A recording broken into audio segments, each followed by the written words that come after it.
All right, y'all, what's going on? It's Combo Breaker 99, all boxing, everything. Make sure y'all subscribe.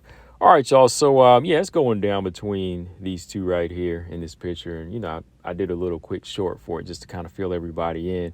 But I had some people ask me about this fight that wanted to know my thoughts, boxing fans and MMA fans. And when I told them that Tyson Fury and Francis Ngannou were fighting October 28th in Saudi Arabia, a lot of people are like, oh boy, this is going to mess up boxing. This is going to mess up MMA, this and that. Well, I used to kind of have that way of thinking, like whenever Floyd Mayweather and Conor McGregor fought. But, there's always going to be these type of these crossovers and these little exhibitions and these little sideshow type of fights, But to me, it's not really going to throw boxing or MMA off course. As long as the real boxing, as long as the real sport of boxing and the real boxers are continuing to fight the best fighters, and in the world of MMA, the fighters are continuing to fight the best fighters, which they are in like the UFC, then it shouldn't be a problem for these little crossovers now and then, every now and then, and I believe that Francis Ngannou, if he was really taking this thing seriously, he would be working from the ground up, but he's out for paydays right now. He's out to prove Dana White wrong. And that's what this situation is that Francis Ngannou wants to prove his worth, and he wants to go somewhere where he can get his money and get everything that he feels like he's worth.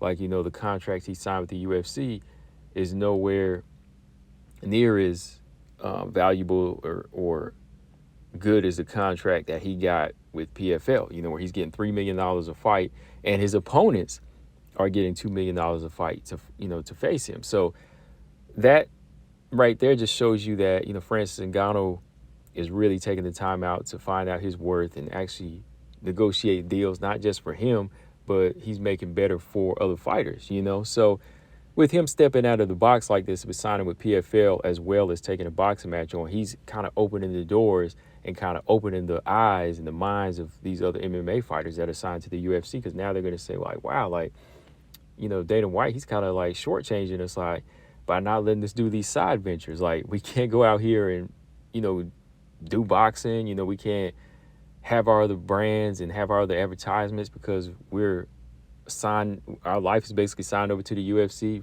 for just small change, compared to what we could be getting, So I think that what Francis Ngannou was doing is a good thing, at this point. He's kind of like an actor that hit a certain budget, hit a certain level, and he wants to move up. And now he knows his worth, and he's kind of showing that to everybody that, look, okay, I can go off and do that, do this and do that. And, when it comes down to the combat sports world, everybody knows that you're only as good as your last fight. That's one thing, but you're also in that situation, like whenever you get hurt, nobody's going to be there for you. Even your diehard fans, nobody's going to like start a GoFundMe for you, or like your tens of millions of fans. Once you're brain dead or you have CTE, those fans aren't getting together, putting a dollar together, starting a fund for you, which if they did, you would be taken care of for life every month, right? Like if a Manny Pacquiao or, Mike Tyson had, they have like over hundreds of millions of fans, or 50, tens of millions of fans. If they all put money together, it would take care of you, right? It'd be $1 a piece, right?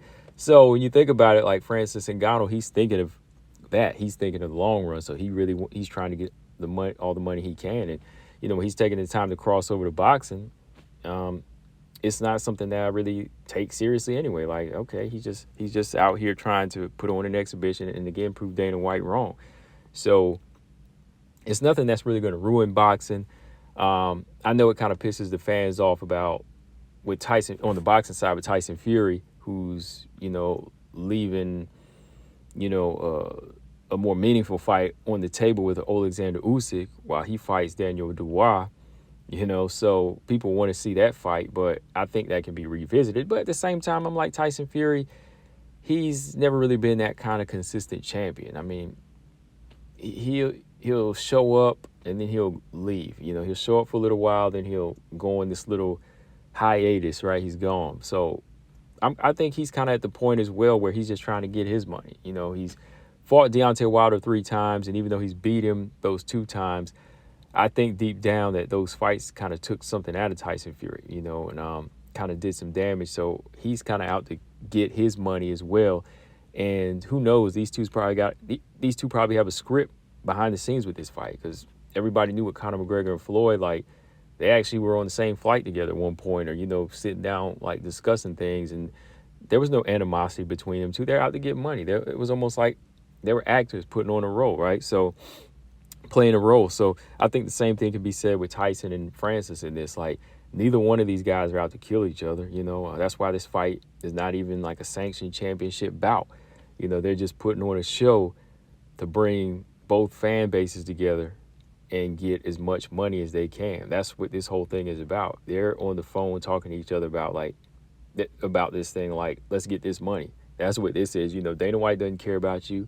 The box fans don't care about you. Get this money. That's how they're talking about this thing together. So when it comes down to it, for boxing fans and MMA fans, it's nothing to get bent out of shape about. I'm not wasting my energy like that anymore about it. Will I check it out? Probably. Because I want to see what Francis Ngannou has to offer as far as boxing. I just got to see him in the boxing trunks and the 10-ounce gloves or whatever size heavyweight gloves they're gonna use in this fight. I want to see if he can hold his own for real.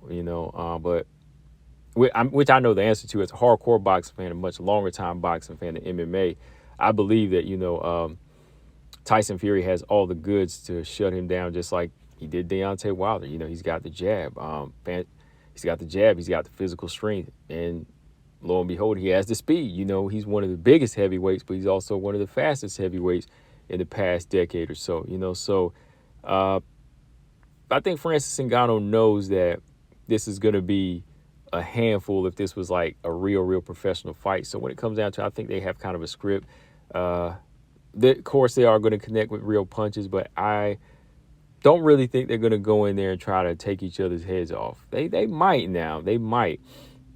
But I think with what they're getting paid, and like I said, with the behind the scenes between these two, I don't really see them trying to end each other like that for real, because it's not for belts and it's not really for legacy. It's more so of a fight for show. So he's not going to go after him like Wilder, and he's not going to go after Tyson Fury's not going to go after him like he's Wilder. I don't think Francis is going to go after him like he is Wilder. And that's just my take on it. So when it happens, I'll probably check it out. If it's playing at like a bar, I'll go check it out. But I'm not sure if I pay, how much of the pay-per-view for this fight is, But yeah, like I said, we're getting Spence Crawford in a couple weeks, and we're gonna get Jermell versus Canelo. We already got Tank versus Ryan. We might be getting Haney versus Shakur. And then when we go over to the MMA world, we're getting good fights. We got Justin and Dustin coming up. We just got Yair and Volkanovski.